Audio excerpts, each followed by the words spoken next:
So basically with drawing, there's two approaches to drawing. I would say there's drawing what you see, and then I guess drawing what you know.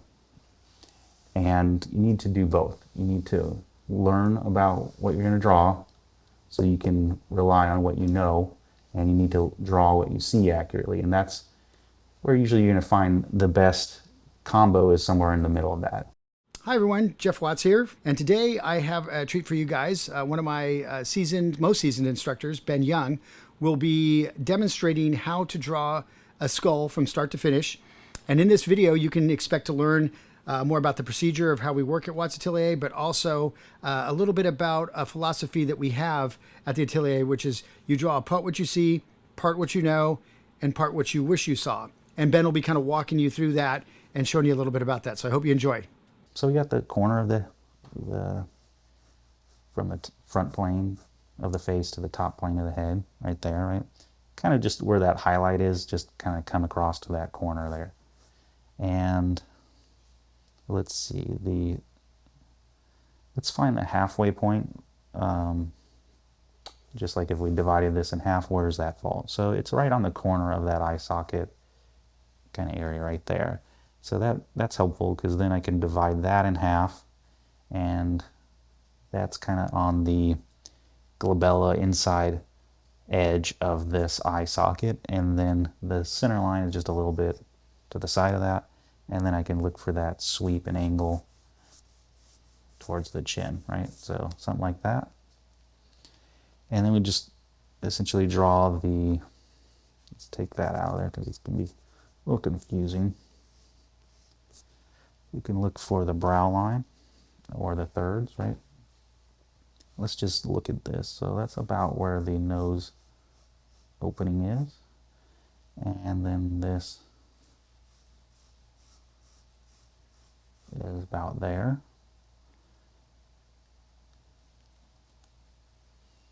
Let's do a little bit of measuring. So that lower third is much larger than the middle third, but about the same size as the upper third. So maybe that can come up a little higher.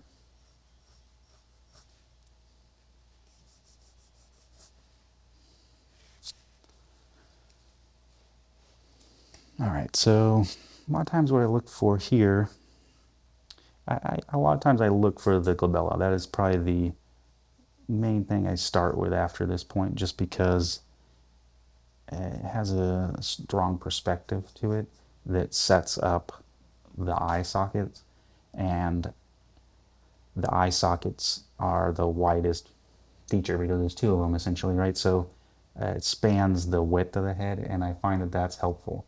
Whereas if you're kind of drawing the nose or the mouth first, it's harder to determine if it has the right width. So I like to do that just because it spans that, essentially front plane, right? And so we get an idea kind of how large that eye socket is in relationship to that. And by eye socket, I mean both of them together. But that's just me. Really, I mean, that you could start anywhere. Essentially, when you're starting a drawing, the best place to start, I guess, is just the easiest shape for you to draw. So whatever shape you can kind of lock on and say, I can draw that accurately, that's the best place to start. But I like to start with the glabella there. It sets up the perspective on the features, and I need that to match the perspective on the head, right? So that's a good place to start, I think.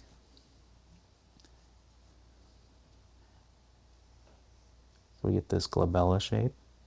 In this one, right, we can see that it sort of goes like that. This one kind of comes down a little bit more. I'm going to exaggerate a little bit, but you can see how that kind of wedges into that shape there.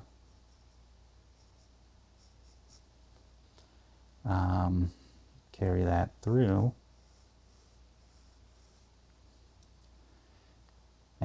And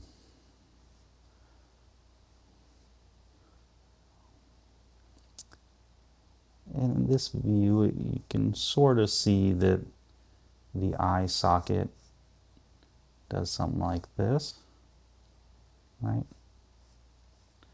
So it's like if you just took a big drill and drilled out part of that, or sometimes it's thought of as like if you take a knife and you cut a little wedge out of the skull or head shape, right, like that, right? Like if you're cutting a little wedge out of a piece of fruit or something, right? So that would be essentially the eye socket massed together, right? And you know, you'd have one over here and one over here. So important to kind of note that it's a tough relationship to get because you have the tapering that happens, right? Like if we go back to this, right? The tapering that happens where this comes forward, and we're building these on a round form, right? Like we draw that block, but in a lot of ways it is on a round kind of cylinder for the face plane.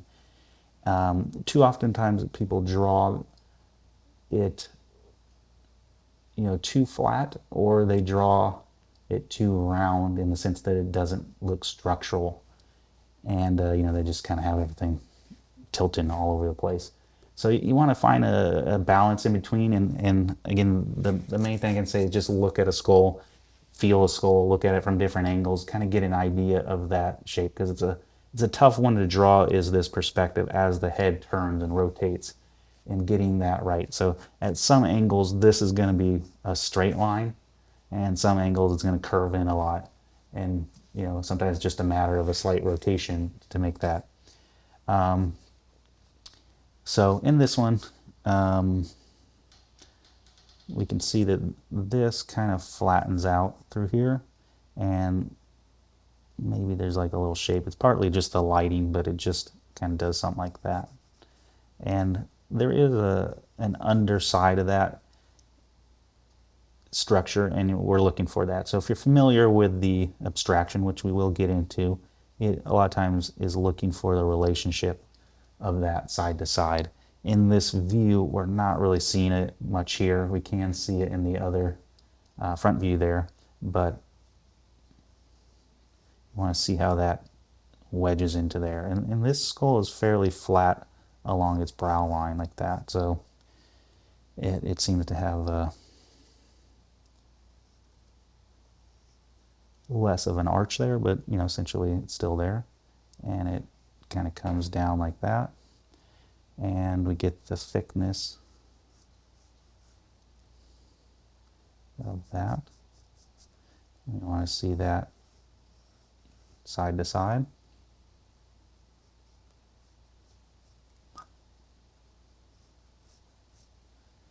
And here we can see that this comes up and that comes right there. So that's important, is that shelf of the brow. Essentially what you get is the top plane comes like that, and then we hit the corner and more or less kind of go to more of a vertical, and then we come and get to a shelf. So we have like those three distinct planes of the forehead. And depending on the person, sometimes that's real obvious, sometimes it's pretty subtle, but those are essentially what we're looking for. So if we draw like a center line off of this, or a projected center line, right, it's basically going like that.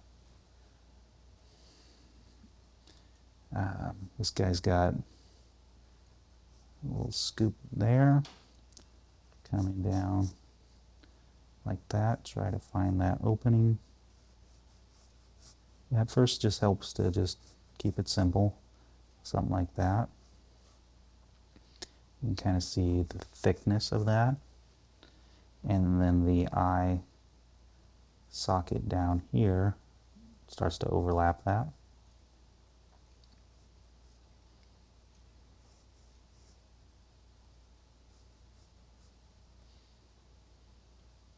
Come over, find that rhythm there.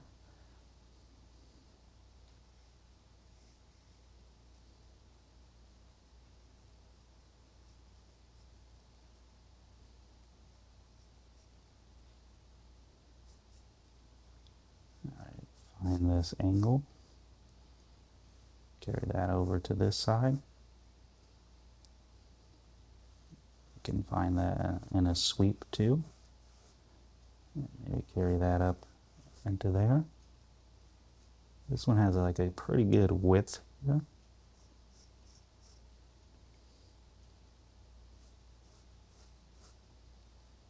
About right here, right? We can split this plane in half, but it's, keep in mind it's, you know, it's a rounded plane, so we have to move that to the right more to compensate for that, but essentially looking for that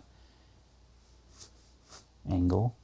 We could always, you know, estimate this angle here, so I'm looking at that. It's probably a little lower than what I drew, so we can redirect that.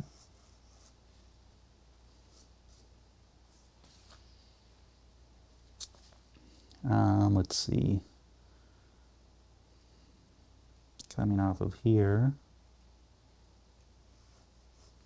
we'll sweep down into that. Let's just do a kind of a simple opening there. And then this one comes pretty close in like that before we come out for that tooth cylinder.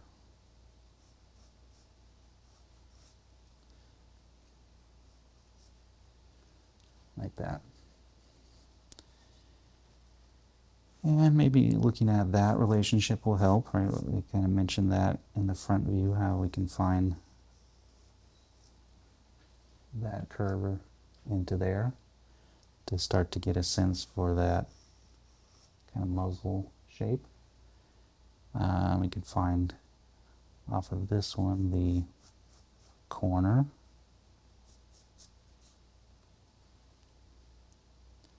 So we kind of come along the bottom of the teeth there, and then this one, it has like a little bit more of a curve like that, and that's going behind there, and that comes down. It's hard to say where it comes, but you can see a little bit of a subtle highlight along there. That's probably what I'd be looking for to describe that corner.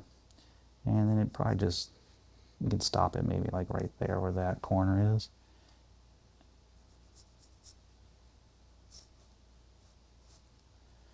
Then this one, let's see if we find that, I forget what that shape is called, but it's an important little plane when drawing the nose. You don't want to edit that out. It's just a nice transition from the nose to the muzzle. Otherwise you can end up with kind of like a strong right angle there, and that looks weird on a head. So use that to help us find that center line. And coming down essentially like that. And about there, this guy's got kind of a good curve this way, and then it goes like that. It almost looks like he's kind of blowing a kiss or something, like pursing his lips if he had some. But you know, like I said, it's a little bit different from these two skulls. The other one was much more straight, and this one's a lot more active in these kind of lines. And this actually probably goes out further before it turns.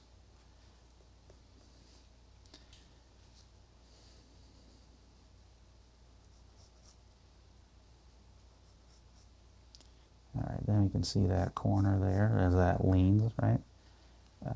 Which is important to kind of see that as a structure side to side. And then there's still that kind of curvature like this. Drawing that to there, so I'm just going to keep doing that.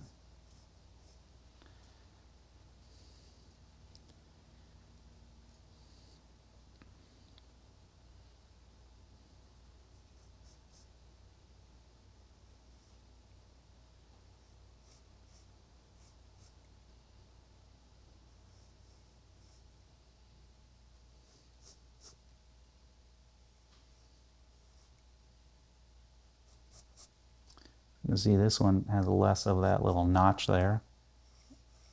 very subtle. You still get this little notch here.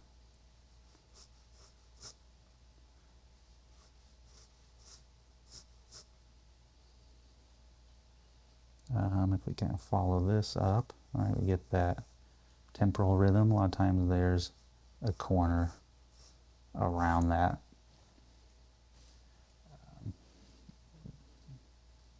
Form, right? So we want to look for that there. And yeah, that looks pretty good about there.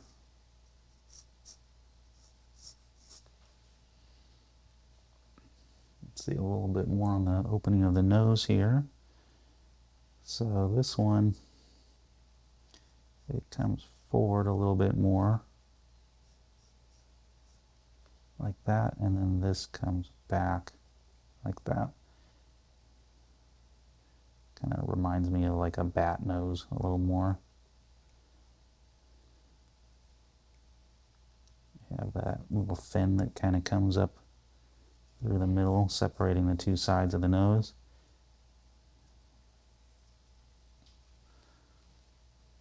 And then with this one, we'll do just a little bit of mapping on here. So ideally, you know, if you're going to do that, you want to keep these areas pretty light. A lot of times I just kind of wipe my hand over it. That'll pull some of the tone off of there. You can erase, but the more you erase paper, the more beat up it gets. So if you are going to do it, a lot of times it helps to just blot it. It doesn't tear up the nap of the paper too much. And newsprint is a sensitive paper, so it doesn't take a lot of abuse. So you want to be careful.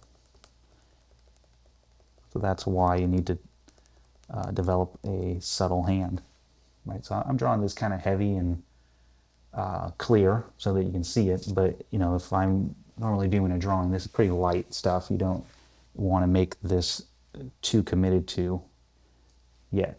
You know, this is just the structural laying, right? So essentially none of this is finished lines. So you want to get in the habit of working that way. All right, so then we can start mapping, right? Which is just the shorthand for describing how light moves across these forms. So you get a kind of flow from there, from the eye socket up into that keystone shape. And this guy's kind of got that little bit of an angry kind of wrinkle to his brow there. And then here we can see a plane, maybe like that, where we get essentially a front plane, which when we get into the planes of the head, we'll get into that more, and that'll help us. But essentially, that's kind of how we want to draw this. If you're familiar with the planes of the head, there's sorrow head. We'll be going over that next week if you're not. That's how we want to think of this, right? It's just a faceted, planar version of a skull. You don't necessarily want to get too caught up in drawing everything, you know, super smoothed out, right? We want to think in terms of planes and turning forms. So it's essentially using more straights, simplifying the head so that we can see the perspective better. If you go right to drawing the exact contour, it's easy to lose sight of these relationships and that perspective. And so I think I mentioned it briefly earlier, we're kind of using to connect the dots, right? We're looking for these points, and then how do we connect them, right? From there to there, so that's a curve. Here to here is a straight, right? Here's a slight curve, another slight curve. This could be a long S curve, but it could be just 1, 2, 3 slight curves like that, right? What that does is it forces you to think about structure and perspective and the planes, right? So it's a great way to draw, and when we're studying anything, it's, I think, essential because you want to understand that structure, and so you have to look at that structure and try to see it, see those planes and break it down into, you know, front plane, side plane, bottom plane, top plane, and that will really help you to understand it in a way that's accessible as a drawing.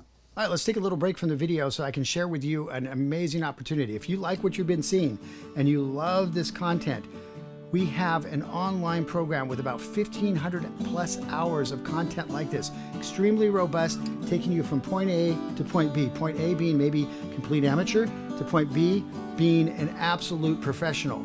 So if that sounds good to you, click on the link below, go to our website, and we have tons of information there, and you can see if that's a good fit for you. All right, have a good one, and back to the video.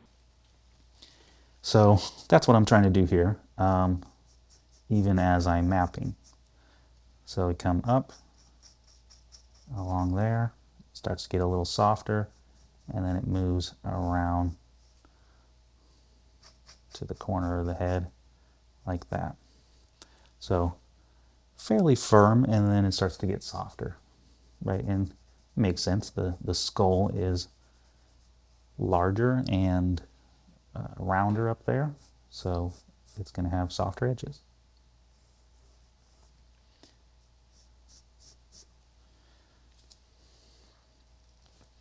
And when I mentioned those edges, right, the essentially three edges that we're thinking about, firm, hard, and soft, they're somewhat relative to the proportion of what we're drawing, right? You can find within, like, the nose a firm, a hard, and a soft edge, and you might represent them a little bit differently than, say, the cheek or the cranium, right? There we might have a firm and a soft edge, but they might be represented a little bit differently just because they're a bigger form, so we have to have a greater range.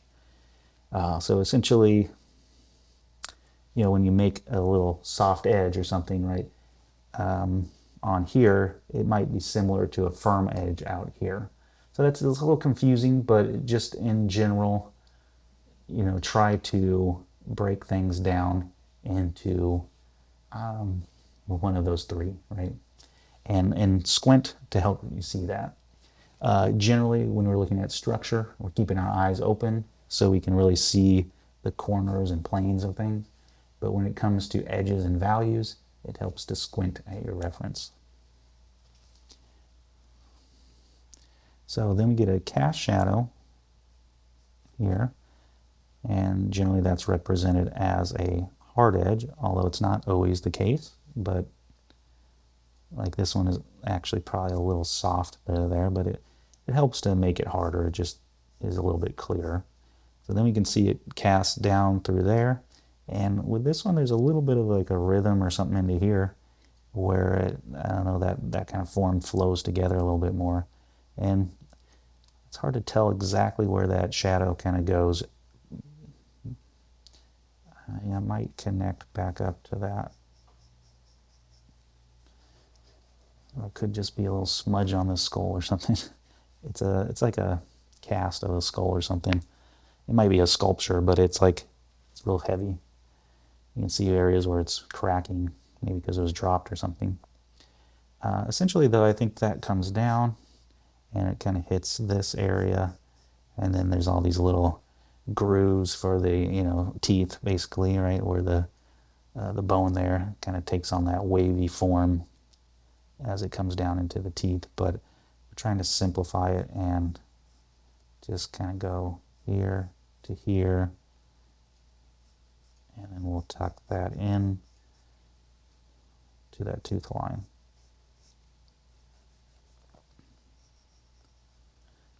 And for now we'll just simplify that.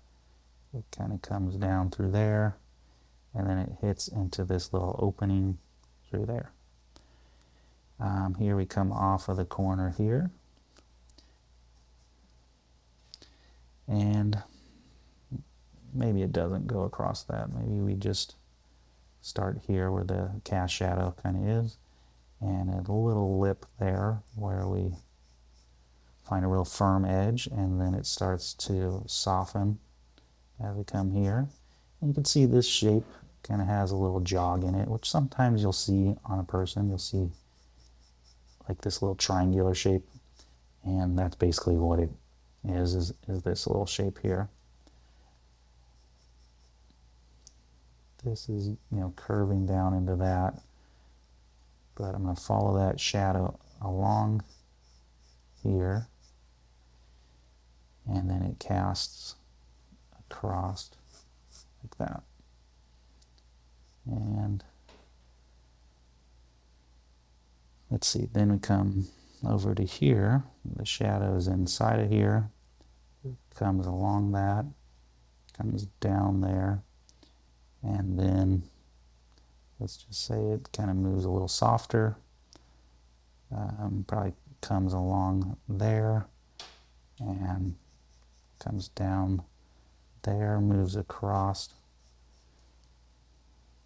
the front teeth and almost to that corner there, and then it comes down this little plane, and that comes here, and we can see that this has a little bit of a bump like that, a little curve to it. So that hits there, moves across that, and then hits like that. So it's going from form shadow to a cast shadow back to a form shadow. And a form shadow is just showing the form, right? Is it a softer rolling form? Is it more of a corner, right? Whereas a cast shadow is being blocked by it, right? Like the light's coming down, it's hitting the zygomate, blocked by that, and that's casting onto the mandible. So it's important to kind of differentiate between those two. If that's all you can do, really, is just say, well, what's form and what's cast? And generally it's going to be soft and hard. So, you know, if we wanted to just simplify it that much, that's a good place to start. And then back into the form shadow along the edge here. You know, you can see a little cast shadow onto the table surface there. If we wanted to get into that, I'm not going to get into that. I'm just going to end that right here at the edge of the jawbone there. And we can come in and maybe do a little bit stronger contour over here, rounding off these forms, maybe adding a little bit of variety there.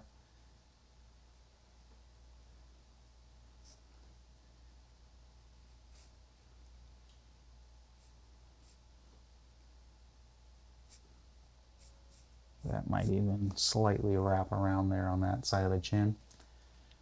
So essentially that's what you want to do when you're considering the lighting, is just try to map it and see what the big shape is, and then you can lightly fill that in.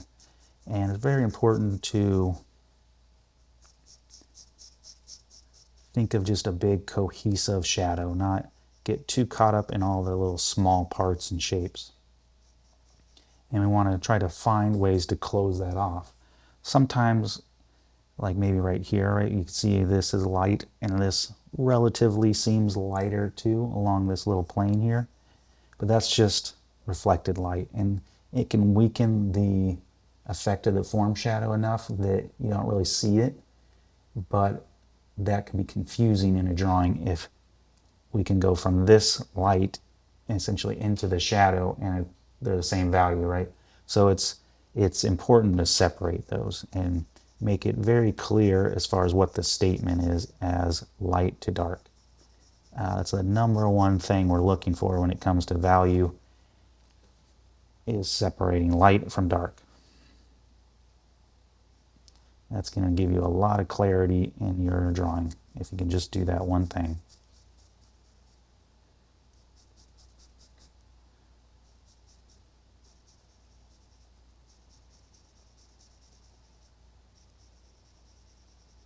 And as I'm filling in, I'm kind of making a little bit of a circular motion, like you're kind of whipping up an egg or something, right? What I want is, I'll do it right here, to avoid this kind of thing where you have a hard edge on every side of that broad line. You want it to have a soft edge. So if your pencil's not well sharpened, you're probably going to get some hard edges. So you got to make sure that's nice and smooth. And ideally you want it soft like that so that you can blend it together without it being you know, too hard and too textural or too spotted, right? And it's just something you want to practice We want to avoid like stripes, right, like that. So you got to make sure we find even spacing. The soft edges make it easier to blend together. It's just something you got to work on. It's part of that dexterity. Sometimes you will get a darker area, and the way to work around that is just to kind of work around it, is just fill in the areas next to it that are lighter, sometimes getting on the tip a little bit more so that we can fill those in and get a nice smooth shadow there. Another way you can do it is just blend, right? You just push that in there. And if I'm going to blend in a drawing, it's usually in this earlier stage, charcoal drawing, because I find it's most helpful to just get a smooth shadow to begin with. If this is really textural from the start, then you're going to end up with a real noisy drawing. So you want this to be pretty smooth, pretty clean. And so it's worth just taking the time to learn to fill these in very cleanly and very smoothly. You can see how that gives a strong read to that lighting. And there's dark shapes within these shadows, and there's halftones within the lights, and there's something we'll eventually have to manage, but for now, don't really focus too much on those. Just separate the light from the dark. All right, you guys, if you like what you've been seeing on our channel and you like the content that we've been doing, please like and subscribe. You know the routine. It helps us a lot just to be inspired to want to continue doing this stuff with your guys' support. So we love you guys. It's great having you guys on, watching what we do. We're very passionate about it. We have our online program. We have our brick and mortar. If you guys want to, click below in the description box, you can go link over to our website and check out what we've got going on. All right. Thanks a bunch, and hopefully see you in some more videos. And if you do like this stuff, please share it with somebody, another aspiring artist. I think it would, be really helpful for them. Okay. Cheers. Thanks a bunch.